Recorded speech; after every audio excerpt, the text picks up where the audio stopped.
చాలా మంది ఏం చేస్తుంటారంటే చాలా మంది పీపుల్ ఏం చేస్తుంటారంటే అన్న నాకున్నన్ని కష్టాలు నాకున్నన్ని బాధలు ఎవ్వరికి ఉండవని చాలా బాధపడుతుంటారు. అరే కష్టాలు ఎవరికి వస్తాయో తెలుసా? అసలు కష్టాలు ఎవరికి వస్తాయంటే ఎక్కువ కష్టపడి ఎక్కువ హార్డ్ వర్క్ చేసి దీన స్థాయిలో ఉండేటోనికే కష్టాలు ఎందుకు వస్తాయి? ఎందుకో తెలుసా? రేపు నువ్వు కష్టపడి పడి పడి ఒకవేళ బై ఛాన్స్ తొందరగా నీకు ఆ ప్రతిఫలం దేవుడు ఇచ్చిండనుకో, అప్పుడు ఏమైపోతుంది తెలుసా?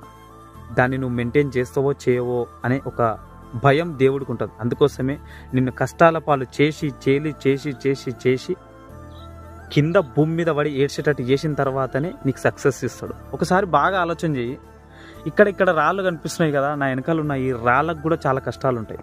సో అయినా కూడా ఆ రాళ్ళు కూడా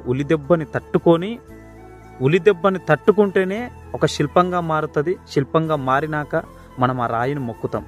అదొక్కటి గుర్తుపెట్టుకోండి. మన జీవితంలో కూడా ఆ ఉలిదెబ్బలు పడుతూనే ఉంటాయి. తట్టుకొని ముందుకు వెళితేనే 200% నువ్వు ఏదో ఒక రోజు సక్సెస్ అవుతావు.